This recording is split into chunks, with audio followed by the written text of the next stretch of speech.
नमस्कार, बहुत स्वागत आपका। मैं आपके साथ हूं अब्दुल नबी हसन और आप देख रहे हैं खबर यूपी उत्तराखंड। उत्तर प्रदेश और उत्तराखंड की तमाम खबरों पर हम नजर डालेंगे। उत्तराखंड विधानसभा के शीतकालीन सत्र के दूसरे दिन सदन की कार्रवाई शुरू होने से पहले ही विपक्ष ने जमकर हंगामा किया और कांग्रेस के विधायक प्रतीकात्मक रूप से हाथों में गन्ना लेकर विधानसभा पहुंचे। इस दौरान पुलिस प्रशासन की ओर से विधायकों को विधानसभा के बाहर ही रोक दिया गया। इस बीच विधायकों और पुलिस अधिकारियों के बीच जमकर बहस भी हुई। वहीं कांग्रेस विधायक काजी निजामुद्दीन ने सरकार पर आरोप लगाया कि सरकार की तरफ से किसानों के मुद्दे पर बड़े बड़े वादे किए जा रहे हैं, जबकि धरातल पर किसानों का कोई भी लाभ नहीं हो रहा। गन्ना किसानों का बकाया भुगतान अब तक नहीं किया गया, जिसके साथ नए कृषि कानून से किसानों को और भी नुकसान होने वाला है। हम कांग्रेस के विधायक गन्ना किसानों की समस्या को लेकर हम गन्ने को प्रतीकात्मक रूप से हम लेकर यहाँ आए थे और पुलिस ने हमको रोका। हालांकि हमने लोकतांत्रिक प्रक्रिया को देखते हुए हमने उनका कहना यहाँ माना। यहाँ पर उत्तराखंड में हरीश रावत जी की सरकार के बाद से अब तक गन्ने का भाव में कोई बढ़ोतरी नहीं की गई। हरीश रावत जी ने जो भाव घोषित किया था उसमें से भी 1 रुपया कम कर दिया गया था। अब तक आधा पेराई सत्र हो चुका और गन्ने का भाव घोषित नहीं हुआ। हालात बद से बदतर हैं। मुख्यमंत्री जी बार बार कह रहे हैं कि प्रदेश में गन्ने का पूरा भुगतान बकाया हमने कर दिया, जबकि इकबालपुर में 175 करोड़ रुपया बकाया है। वहीं उत्तराखंड विधानसभा का शीतकालीन सत्र चल रहा है। सदन के दूसरे दिन की कार्रवाई के दौरान मुख्यमंत्री त्रिवेंद्र सिंह रावत के ट्वीट किए जाने को लेकर कांग्रेस विधायकों ने सदन में जमकर विरोध किया। कांग्रेस विधायक काजी निजामुद्दीन ने इसे सदन की अवमानना बताया और कहा कि ऐसे में अगर सदन के नियम और परंपराओं को नेता खुद ही तोड़ेंगे तो सदन कैसे चलेगा। वहीं तमाम कांग्रेस विधायकों ने मुख्यमंत्री के ट्वीट को गलत बताया और विधानसभा अध्यक्ष से मामले का संज्ञान लेने की अपील की। गौरतलब है कि मुख्यमंत्री देवेंद्र सिंह रावत कोरोना पॉजिटिव हैं, ऐसे में वो सदन में नहीं आ सकते, लिहाजा उन्होंने सदन की कार्रवाई में वर्चुअल जुड़कर हिस्सा लिया था, जिसकी तस्वीर उन्होंने ट्विटर पर साझा भी की, जिसके विरोध में कांग्रेस ने सदन में हंगामा किया।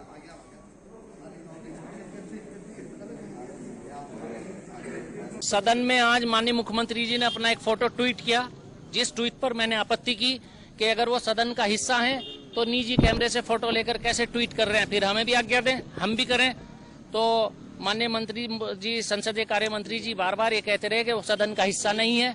मैंने फिर आपत्ति की कि अगर सदन का हिस्सा नहीं है तो सदन की कार्रवाई में हिस्सा क्यों ले रहे हैं। और उससे पहले मैं एक सरकार को और स्पीकर साहब के सामने एक मैं नोटिस लगा चुका था कि सदन में नियमावली में संशोधन की आवश्यकता है।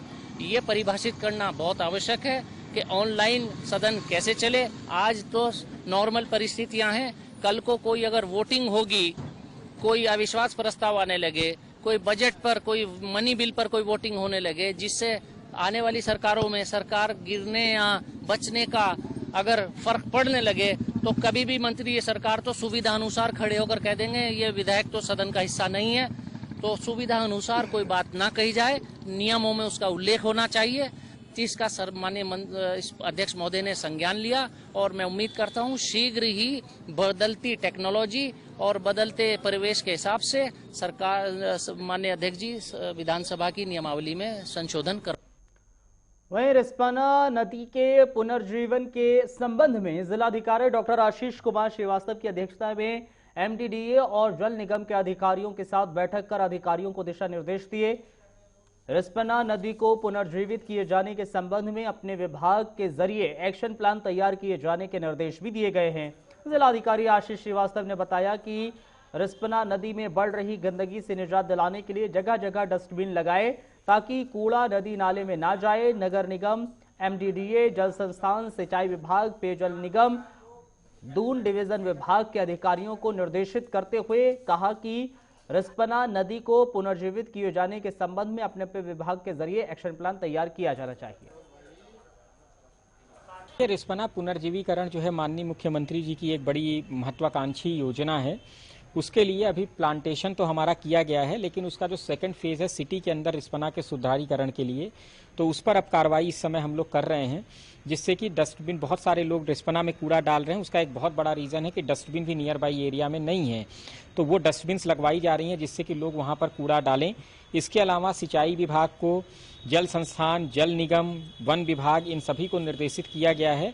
और अब जो हमारी जैसे गंगा स्वच्छता की रिव्यू मीटिंग हर 15 दिन में होती है, अब उसी गंगा स्वच्छता मीटिंग के साथ ही रिस्पना के भी इस प्रोजेक्ट की रिव्यू मीटिंग हर 15 दिन में हुआ करेगी। पूर्व दर्जा राज्य मंत्री गोपाल रावत ने दावा किया है कि साल 2022 में उत्तराखंड में हरीश रावत की अगुवाई में कांग्रेस की सरकार बनेगी। अपने आवाज पर मीडिया को संबोधित करते हुए पूर्व दर्जा राज्य मंत्री ने कहा, जिस तरह से लोग कांग्रेस की रैलियों में शामिल हो रहे हैं, जिससे साफ हो जाता है कि लोग बीजेपी की सरकार से तंग आ चुके हैं और वो बदलाव चाहते हैं। आज जिस रूप से विधानसभा कूच में नौजवान, महिलाएं, पुरुष इत्यादि ने बड़ी भारी जनसंख्या के रूप में अपनी उपस्थिति हाजिरी लगाई, जहाँ पे हमारे प्रदेश के प्रभारी श्री देवेंद्र यादव जी भी उपस्थित थे। और इस भीड़ को देखकर गदगद तो सभी हुए, लेकिन नौजवानों ने साफ जाहिर कर दिया कि हरीश रावत जी के ही चेहरे में उत्तराखंड में कांग्रेस पुनः जीवित हो। कृषि बिल को लेकर जहां एक और किसानों का आंदोलन रुकने का नाम नहीं ले रहा है, वहीं अब राजनीतिक पार्टियां भी किसानों के समर्थन में उतर रही हैं। इसी कड़ी में समाजवादी पार्टी के कार्यकर्ताओं ने जिलाधिकारी के माध्यम से विधानसभा अध्यक्ष को ज्ञापन भेजकर किसान बिल वापस लेने की मांग की है। समाजवादी पार्टी के प्रदेश प्रवक्ता सुभाष ने कहा है कि उनकी पार्टी किसानों के साथ खड़ी है और सरकार ने जो 3 कृषि कानून पारित किए, उन्हें सरकार को वापस लेना चाहिए। देखो, ज्ञापन हम प्रेषित कर रहे हैं विधानसभा अध्यक्ष के नाम, और हम मांग कर रहे हैं कि एक तो जो किसान विरोधी 3 कानून बने हैं, उन 3 कानून को वापस लिया जाए, और जो धरना स्थल पर किसान बैठे हैं इस भारी सर्दी में, जो आज घरों में सुरक्षित नहीं है, उनके ऊपर क्या बीत रही होगी, केंद्र सरकार उसका संज्ञान ले, वो अपने माध्यम से केंद्र सरकार को रिपोर्ट भेजें। दूसरी चीज़, भाटी और त्रिपाठी आयोग की जो रिपोर्टें हैं उनको सदन में पटल पर रखा जाए। NH 74 में जो घोटाला हुआ था उसके खिलाफ CBI जांच हुई थी, उसमें अब तक कुछ नहीं हुआ। हम चाहते हैं कि उसमें तेजी आए, जांच में तेजी आए। और भाजपा और जो कांग्रेस सरकार बारी बारी से एक प्रदेश को लूटने का काम करती हैं, समाजवादी पार्टी तो उनको लेके सड़क पे आएगी। हम ये भी मांग करते हैं कि दोनों सरकारों के खिलाफ एक आयोग बने और इसकी जो अब तक घोटाले हुए हैं, जितने भी घोटाले जो लंबित पड़े हैं, आप लोग को ज़्यादा मालूम है, कि उनमें जो है तेजी लाई जाए और उनका खुलासा किया जाए। नशे के दुष्प्रभावों के प्रति लोगों को जागरूक करने के उद्देश्य से रुड़की के सिविल लाइन कोतवाली क्षेत्र में पुलिस के जरिए जागरूकता अभियान चलाया गया है। इस अभियान के दौरान पुलिस के जरिए लोगों को नशे से होने वाले दुष्प्रभाव के प्रति जागरूक किया। आपको बताते चलें, पुलिस मुख्यालय के निर्देश पर पुलिस 15 दिसंबर से 1 सप्ताह के लिए नशा मुक्ति अभियान चला रही है। भाई, दिनांक 15 दिसंबर 2020 से 1 सप्ताह का नशा विरोधी और जन जागरूकता अभियान चलाया जा रहा है पुलिस मुख्यालय के निर्देश पर। इसी क्रम में आज मच्छी मोहल्ला और अन्य क्षेत्रों में लोगों को छोटी सभाओं के माध्यम से जागरूक किया गया, और इसके अतिरिक्त नशे के दुष्प्रभावों के बारे में और अन्य जो लाभप्रद जानकारी लोगों को दी गई। साथ ही साथ में नशा का व्यापार करने वालों के विरुद्ध भी सतर्क दृष्टि रखते हुए उनके विरुद्ध भी कार्रवाई इस अभियान के दौरान की जाएगी। नशे के खिलाफ कोतवाली पुलिस ने एक जागरूकता अभियान चलाया है। नशे की ओर आकर्षित होती युवा पीढ़ी और नशे के आदी हो चुके अन्य लोगों को पुलिस ने नशीले पदार्थों के सेवन से होने वाले घातक परिणामों की जानकारी देते हुए इससे दूर रहने की अपील की है। पुलिस के जरिए जगह जगह पोस्टर लगाकर समाज को संदेश देने का कार्य किया जा रहा है। समाज में फैली सबसे बुरी बुराई को जड़ से खत्म करने का प्रयास में जुटी पुलिस के जरिए सराहनीय कार्य तो है, लेकिन कोतवाल सलाउद्दीन खान ने यह कहा है कि नशे के खिलाफ अभियान चलाया जा रहा है। नई पीढ़ी नशे की ओर आकर्षित हो रही है और बच्चों को नशे की लत लगती जा रही है। हमारे नशे के विरुद्ध एक युद्ध नशे के विरुद्ध, ये नशे के खिलाफ एक अभियान चलाया जा रहा है कि नशा जो है एक बर्बादी का पैगाम है। ये हमारी नस्लों को बर्बाद कर रहा है और छोटे छोटे बच्चे नशे का शिकार हो रहे हैं। समाज में बहुत बड़ी एक अभिशाप के रूप में उभरा। बच्चे नशे का शिकार ही नहीं हो रहे बल्कि एक नई पीढ़ी हमारी खत्म हो रही है। इस बुराई को रोकने के लिए एक ड्राइव चला गया है, एंटी ड्रग्स ड्राइव, जिसके अंतर्गत हम लोग उनके नशेड़ियों को पकड़ भी रहे हैं, चालान भी कर रहे हैं और एक जागरूक अभियान भी चलाया जा रहा है। Mahesh Kumar Negi, commandant BIT BSF के नेतृत्व में एक सप्ताह का विंटर ट्रेनिंग कैंप 14 दिसंबर से 19 दिसंबर तक बर्फीले इलाके केदारकांठा में आयोजित किया गया। कमांडेंट महेश ने जानकारी देते हुए बताया है कि अलग अलग प्रकार की बर्फीले इलाकों में प्राकृतिक आपदा और खुद के फंस जाने पर किस तरह से रेस्क्यू ऑपरेशन और बचाव अभियान चलाया जा सके, इसका प्रशिक्षण अभियान चलाया गया है। इसके साथ ही BSF की माउंटेन टीम ने केदारकांठा में 12,500 फीट को भी सफलतापूर्वक आरोहण किया और केदारकांठा इलाके में स्वच्छ भारत स्वच्छ हिमालय मुहिम के तहत पूरे इलाके में साफ सफाई अभियान चलाया। वहां पर उपस्थित पर्यटकों को भी स्वच्छ अभियान के प्रति जागरूक किया गया। इस मुहिम में वन विभाग का सहयोग भी प्राप्त हुआ, जिसमें उत्तरकाशी के DFO Komal Singh, deputy ranger Govind और वन्य जीव अभ्यारण्य एवं राष्ट्रीय पार्क पुरोला का विशेष प्राप्त हुआ है। होगा BSF institute of adventure and training में, और अभी जितनी भी हमारी यहाँ पे 3 विंग काम करती है, जिसमें हाई एल्टीट्यूड विंग है, उसके बाद पैराग्लाइडिंग है और MTV, तीनों में हमको एक्सेल करना है। अभी पिछले बार कोविड के कारण थोड़ी हमारी कोर्सेज में बाधा आ गई थी, जो अभी जनवरी 15 से जो है कोर्सेज रेगुलर तौर पर चलेंगे। इसमें हमने अपनी जो जितने भी कोर्स नहीं चली थी उस दौरान हमने अपनी TOT चलाई है, अपने जो जितने भी इंस्ट्रक्टर हैं उनकी स्किल को और बढ़ाया है, और जो लेटेस्ट ट्रेंड आज की डेट में दुनिया में इस ट्रेनिंग में चल रहे हैं उससे अपने आप को हमने अवगत कराया गया और अपने कोर्स करिकुलम को भी हमने मजबूत तौर पर रखा है। कितनी तरह हमारे पास यहाँ पे माउंट क्राफ्ट, रॉक क्राफ्ट और ट्रैकिंग एक, और उसके बाद पैराग्लाइडिंग, पैरासेलिंग, और उसके बाद हमारे पास कुछ जो है वाटर स्पोर्ट्स की गतिविधियां जिसमें आपकी कयाकिंग होगी। आपका बढ़ते हैं और खबरों की ओर। लॉकडाउन के बाद अनलॉक में चारधाम यात्रा ने जब राहत भरी रफ्तार पकड़ी, तब तक सितंबर महीने में उत्तराखंड के 4 धामों में से प्रथम धाम यमुनोत्री धाम के पैदल मार्ग पर भंडेली के पास में भूस्खलन की वजह से पूरा का पूरा क्षतिग्रस्त हो गया, जिसके बाद शासन प्रशासन ने उच्च अधिकारियों से भूस्खलन क्षेत्र का निरीक्षण कर जल्द ट्रीटमेंट की DPR तैयार करने को कहा है। लेकिन अब तक धरातल पर कुछ भी ना होने के कारण यमुनोत्री धाम के मंदिर समेत 3 के पद अधिकारियों ने शासन प्रशासन से नाराजगी जाहिर की है, जबकि मार्च अप्रैल तक इस क्षेत्र में बर्फ जमा रहती है। ऐसी स्थिति में ट्रीटमेंट के कार्यों में क्यों देरी की जा रही है? अगर यही रवैया रहा तो आने वाले 2021 की चार धाम यात्रा में यमुनोत्री धाम की सुगम यात्रा पर बड़ा संशय बना हुआ।